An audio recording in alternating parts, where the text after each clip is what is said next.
Alright, so today I'm diagnosing my just recently acquired Brunner air compressor, but the actual engine is a Briggs Straton, and as you can see, it's actually the same as one on my generator. This is a 1954 model, and this actually has a plate there for identification. See Briggs and Straton, and you search up the manual by the model number, and that's 14FB. And I was looking at the manual yesterday, and what's happening is, of course, I just got it, tested it, worked fine, and then when I try to use it, it doesn't work. I touch it, it stops working. Fuck. Goddamn curse. But anyways, I was testing it here, and there's no spark. But when I hold it, I get a nasty shock. So there is some electricity going there, but I guess not enough for a spark. And it's intermittent because at some point it does start. It did start. I did get it to start a few times. And then now there's just no sign whatsoever of it starting. Doesn't even, no signs, it doesn't even sputter, nothing. So what I'm thinking is, well, first of all, there's a switch here. I just took that cover off and it looks brand new. I don't know if somebody replaced that or if that's actually original. This is from 1954, but it's in really good shape. And there's a coil just there on the flywheel that sends a spark there, and then there's a capacitor. I'm not going to get into too much detail how that works, but from with the cover, all you can see is this. So when I first looked at it, I originally thought that would be the same as what's on my generator here, and that's just a little button to turn it off, but it actually isn't. There's the capacitor and the points, just like in a car.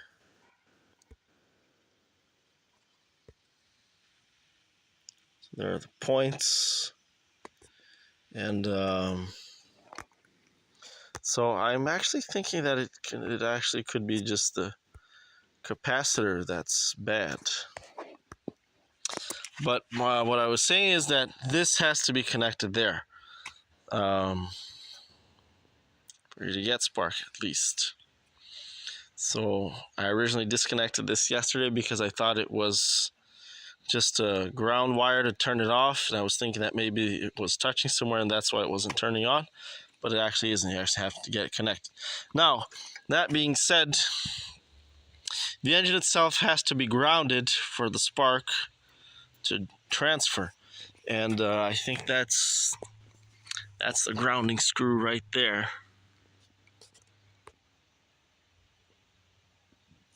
Right there, as you can see it. There's an angle from the top here.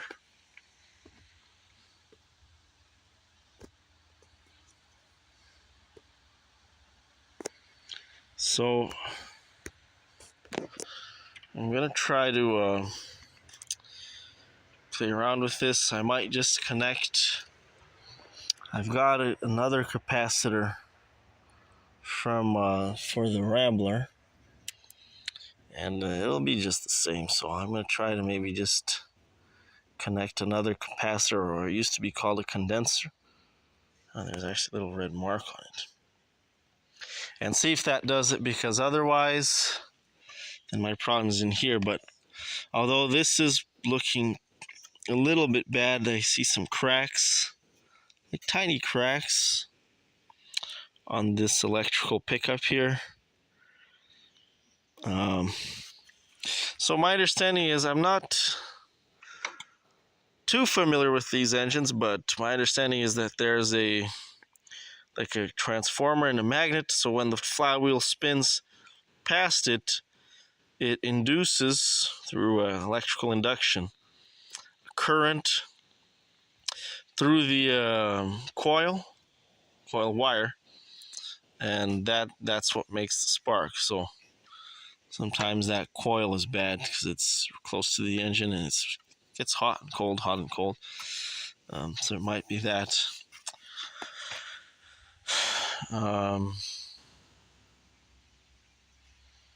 So yeah, I'm gonna have to think about this for a bit, and I'm pretty sure what I'm gonna do is put that capacitor on, just hook it up real quick, see if that makes a difference. So I removed this nut. I used a wrench, adjustable wrench, then it has a socket, and I'm just lacking tools here. And then after I did that, I reinstalled the cup, whatever you want to call this. So you have to take it off so that you can access the nut. And then once I took that off, I put it back, and then I use a 3/4 socket to give enough space to be able to use this tool, because these fuckers, these dumb ass punks, don't know how to make tools, so they make it so that it's not long enough to actually reach all the way. So you actually have to use a spacer. But I got it out, and so I got the flywheel out, and I'm not sure. This is just a pulley puller from Rock Auto. I'm not sure. Unfortunately, this wasn't too tight. I wonder if this has got like a specific. Oh, that's interesting. There's nothing actually on the back of the flywheel. Okay, but yeah, that little hole there indexes on that little screw right there.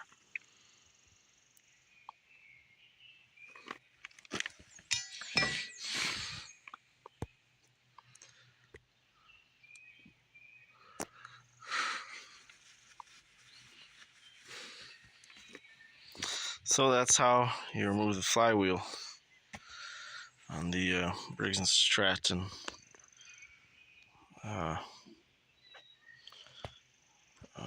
engine. It's a 14 FB model, and this is how, it's a little bit of how the spark system works. So I just removed the flywheel, and there's nothing on the flywheel itself, but the flywheel spins this aluminum part, and there's actually the timing marks there. And underneath, as you can see, there's an insert. It's got a little bit of rust on it, and that should be a magnet. Yeah, there's our magnet there.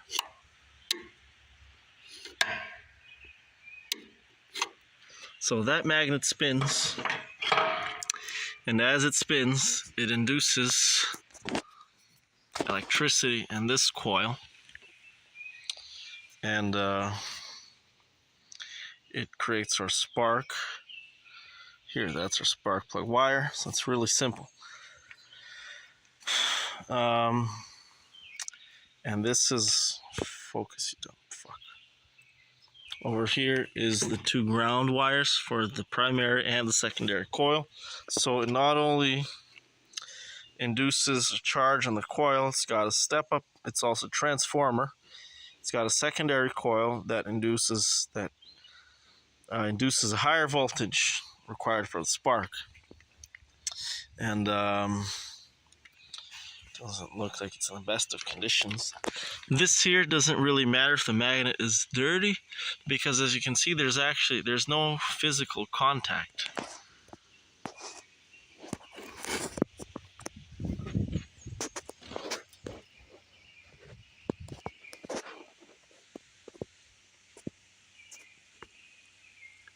That's what induction is. Electricity through the air. Let's get zoom in, motherfucker. Anyways, there's no contact, as you can't really see, but anyways. But the wires here, on the other hand, that's a different story. So I can see right there. So this is an insulated terminal. And then when that goes onto the switch, and then when you ground it, it kills the spark and turns off the engine. So as you can see, it's an insulated terminal. There's insulation there. Now I can see a little break in the wire right there. And I think that might be our problem, because it's actually touching on the ground here. It's touching the housing. So I think that's our problem. I think hopefully it's just that. Over here the wires aren't looking too good.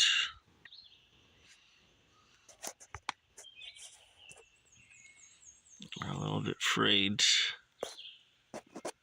but I mean, they're not bad. I think they're still doing what they're supposed to do. Housing itself has just some surface cracking, like you can see, nothing deep, but it's a bit of rust overall. I don't know. And if you wanted to change the timing, you'd loosen these 3 bolts and you move this around and get it aligned. Not exactly sure where with the numbers there, and then you change the timing. And there's a connection for this wire there. So I'm going to try to maybe just put a little bit of tape there, electrical tape, and see, or just pull this wire back, bring it backwards so it's not touching there, and hope it's just that. It's not a heavy duty thing by any means. These wires are very thin. It's not the best of not the best of connections. It's a little bit disappointing in that regard. I'm pretty sure if this is the problem, I just have to replace this whole thing here. And okay, so I'm gonna do that, and then put the flywheel back on, start it. Spin it and see if it starts.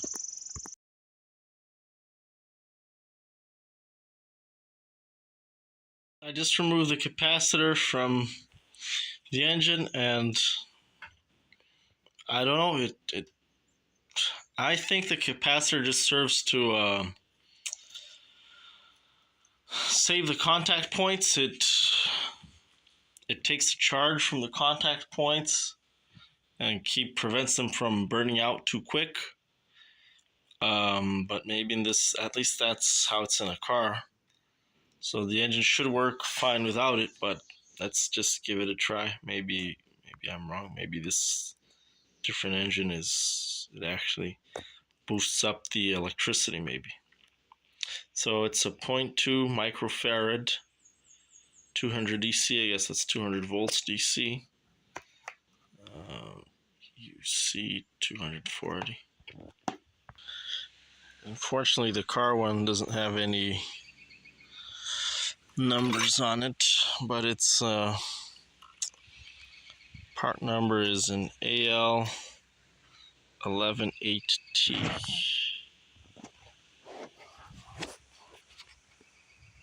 Just zoom in.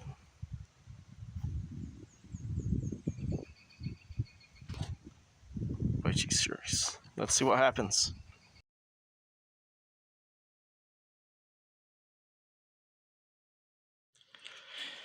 So in this video I'm going to show you and talk to you a little bit about the ignition coil for the Briggs Straton 14FB model, and this applies to the 19, 23, and 14, 19, 23 models.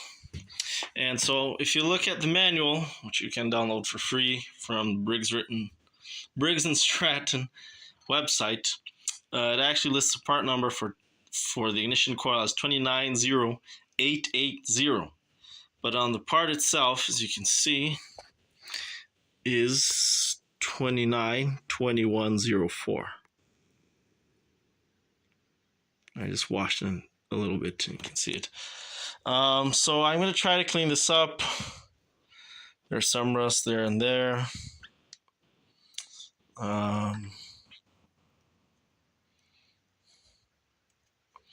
Feels like the big insulation is a little bit loose, so maybe some of this rust got inside. So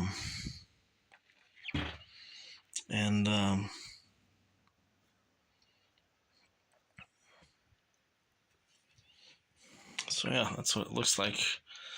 You can't really take out the middle part. But if I was from Pakistan or India, which I'd like to be, if I couldn't find this, I did find a few of these ignition coils on eBay. Looks like they used to have them on Amazon, but not anymore. But what you could also do, which very, very few people do, is actually rebuild this, or make another coil. You count. You disassemble this, see the length of the thin wire on the secondary, length of the wire on the primary, the width, just buy the magnet wire, and put epoxy on it for the outer insulation, and you're done. But hopefully it doesn't come to that, because that kind of takes a while. So let's see if cleaning it up works.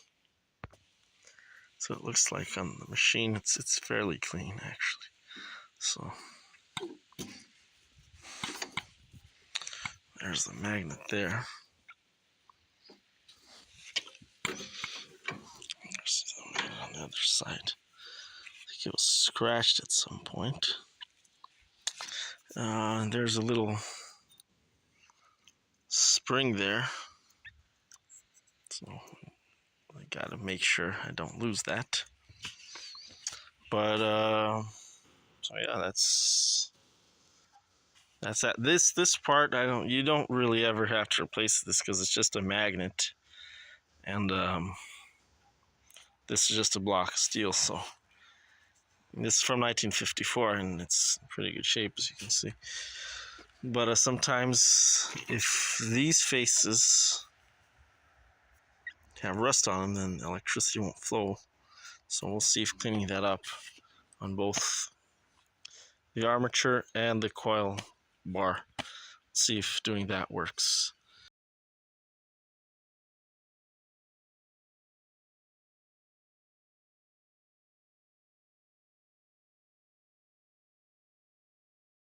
I'm going to show you how I MacGyvered a car ignition system on this vintage Briggs Straton engine. And the reason I was doing this is I was getting no spark. So, as you can see, I just removed these wires, disconnected them. So behind here, if you watch my previous videos, there's an ignition coil that's activated by induction from a spinning magnet on the rotor behind this. And for some reason, I think the ignition coil is not working, but I'm at this point also thinking that it could be the capacitor. But regardless, I just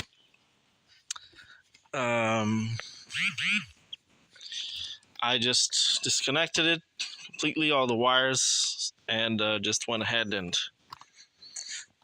put a car ignition system in it. So basically what I'm doing is, instead of having the ignition coil from there, I'm using this kind of ignition coil. This one's actually bad.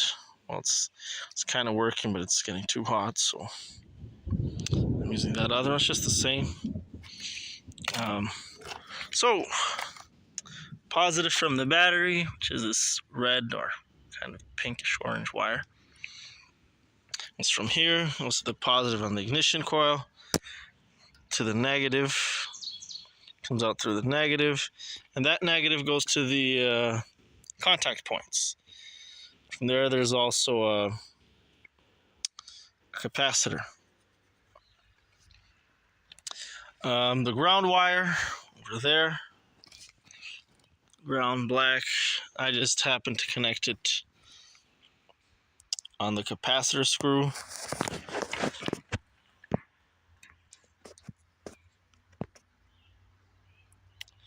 And I also, as you can see,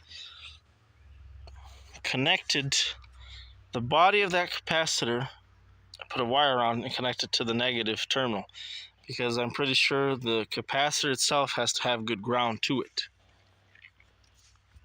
And from there, then I just have a spark plug. Unfortunately, I had to steal this from the Rambler. So I can't drive anywhere now. If I have to, I just have to remove the ignition coil and the spark plug wire here. And it's working. I will have to find a way to recharge the battery, because the downside of this system, the disadvantage, is that the ignition coil is a transformer and it does use up power. Whereas with the permanent magnet spinning system, it just spinning of the magnet is what creates the spark, so it uses no electricity whatsoever. So that doesn't use a battery. We'll experiment with it a little bit more. I might just I had also to, so initially I tried to just connect the two capacitors together, but I think that didn't work. And the reason I say I think is because there's two variables. That their ignition coil was bad. So, but I went ahead and I just disconnected that one. I still left it there, but it's just disconnected. It's that wire there. It's hanging off there. I just disconnected the automotive one, because I know for sure that that capacitor is correspondent with this ignition coil. So different ignition coils with different capacitors is a whole different story, but that's for another video. I'm not going to show it running because it's just makes too much noise, but I just got it started, and there's my gauge there. And honestly, I've got a lot of work to do. I can't really be playing around with this for very long, so just hope this helps somebody out there.